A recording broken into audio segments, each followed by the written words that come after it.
We appreciate you taking off time to be with us here today. Thank you for joining us. Welcome, and thank you for coming. At Jalapeno, our vision is to build a world where individuals and companies can reach their full potential. To help our clients in this vision, we are committed to providing them with the services and tools that they may need to reach this potential and work towards creating and fulfilling a meaningful life at the workplace. We do this by leveraging technology and psychology to help our clients develop essential skills while creating sustainable and humanized work environments. To fulfill our mission, we have a team of experts, including consultants, coaches, counselors, and trainers that leverage our proprietary software to unlock the team's potential. All right, so I think you've heard enough of me. To kick off the event, I will pass the torch over to our Executive Director, Samin Sadat. Without further ado, welcome, Samin. Thank you, Imaima. All right, welcome everyone. And as Imaima said, thank you so much for spending your Wednesday evening with us. This is your organization. This is the core of your organization. Whether you want it or not, the core of your organization is going to look like this. The people with different color, different life experience, different really abilities and disabilities. And I don't really think diversity is going to be a choice anymore. I think minority will be the majority of your organizations, whether you want it or not. What's this going to be a choice, whether you want to have that inclusive culture? What happens at the core, we have all these diverse people, but for some reasons, people with certain individual differences are being pushed away from the core of the organization to the periphery of the organization. If we are pushing people away for lack of leadership, that's more acceptable. People can work on those skills and come back to the core of the organization. But really what is happening, people are being pushed away because they just really experience life differently. So what happens when they're being pushed away? Then we're starting noticing there's low morale in my team. There's low engagement. There is some toxic, destructive behavior that I'm observing in my team. And there's low contributions, and they're not just performing very well. And majority of times, these behaviors, these destructive behaviors to themselves and the organization is the outcome of being pushed away. Why do we see such destructive behaviors when there is such exclusion? The part of your brain, the region of your brain that gets activated when you're in physical pain, got activated when you were feeling excluded. That social exclusion pain is a real pain. It's like similar to other physical pain.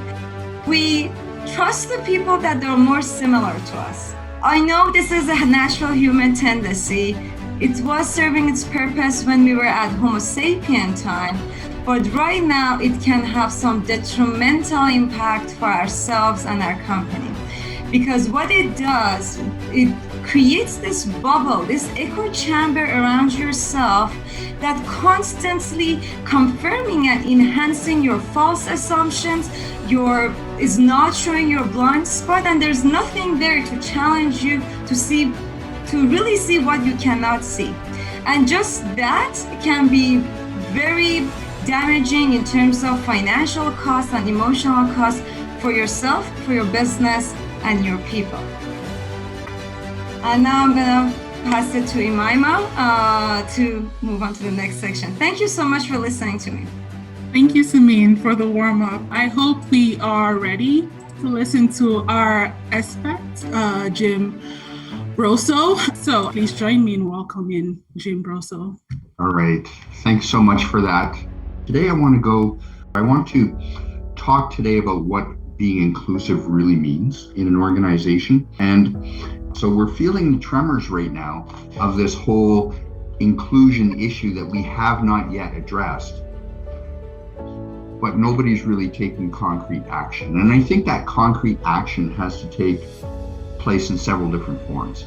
First is there's people who are, I guess, structural leaders in an organization. They're the people who run the business. They're the ones that are responsible for driving the organization to change in certain ways. The first thing that every leader needs to do is to better understand where they are right now in regards to all of the issues around inclusion. what is the current culture in their organization? What are their hiring practices? What are their personnel review practices, whether they're annual? Are there any biases associated with any of those? Do they only hire people that are similar to them? Do they look for diversity? How do they deal with people that may have names that they can't pronounce on their resume? In this situation, I would argue that an external perspective can really bring discipline and less bias to the equation, because almost everyone has this personal bias. This is one of those simplifying things that we have, that we tend to believe we know more about something, or that we're more grounded, or we're more positive along the inclusion curve than we really are. So an external perspective brings some good discipline to the table there. They also need to be responsible to make sure that the organization has a culture to effectively manage any challenges that occur in the organization with respect to a lack of inclusion. Okay, and that is addressing those issues not by canceling the person, but with the intent to learn and to grow as an organization, to help people make the mistakes, to give them the space to make mistakes, but also to allow them to learn and change as a result of that.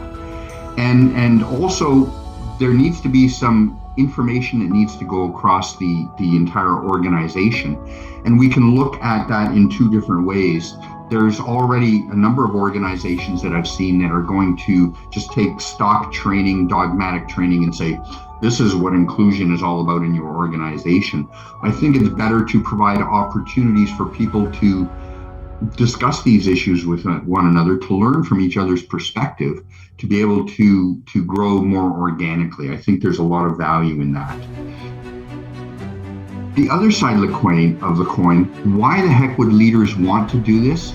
I think is absolutely essential to push on.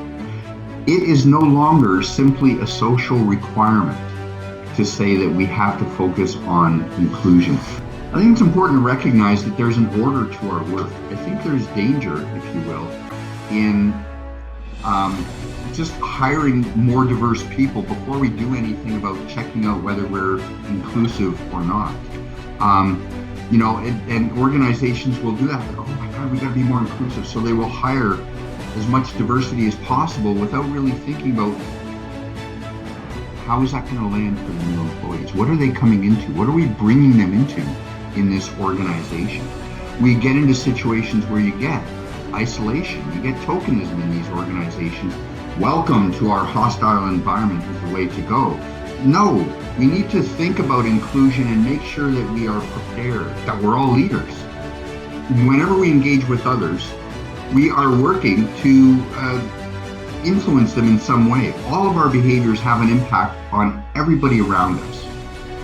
So we need to understand and appreciate that every single one of us has our role to play in building out this organization.